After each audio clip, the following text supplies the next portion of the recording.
Merhaba çok saygıdeğer Uygur TV izleyicileri. Efendim bugün İstanbul Selimpaşa'dayız. Vatandaşlarımıza devletiniz oruç tutmanızı yasaklarsa tepkiniz ne olur hakkında soru soracağız ve tepkilerini alacağız. İsim neydi amca? Hakan. Hakan amca, oruçlu musun? Değilim. Neden? Sebebini sorabilir miyim? Yani özel bir sebebi yok. Oruç tutmak istemiyorum. Müslüman mıyız? Müslümanım. Peki şimdi Türkiye'de özgürce oruçluğunu yapabiliyor herkes değil mi? Tabii ki.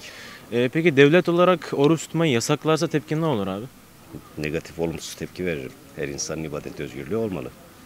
Peki böyle bir yerin olduğunu düşünüyor musun? Ya muhtemelen vardır. Muhtemelen vardır. Mesela Çin'de camilerin kapatıldığını biliyorum. Başka ne biliyorsun abi? Oradan.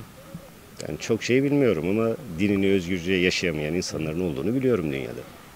Şu anda Çin'de Doğu Türkistan'da bildiğiniz Uygur Türkler var. Sıkıntı var orada. Onu Evet, biliyorum. oradakileri oruçlarını tutması yasak. Evet.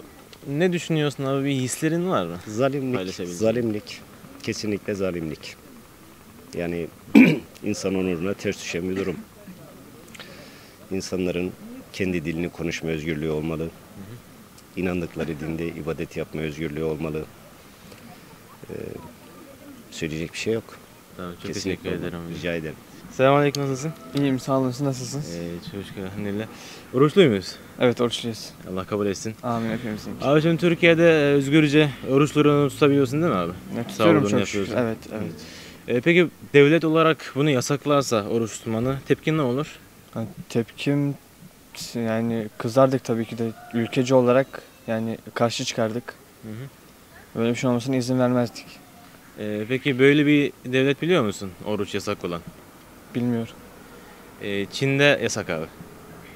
Ama Çin'in zaten Müslüman nüfusu fazla değil ki. Yani fazla mı Öyle ki? mi diyorsun? 25 milyon Müslüman nüfus var. Doğu Türkistan'da Uygur Türkleri hem de Türk soyundan.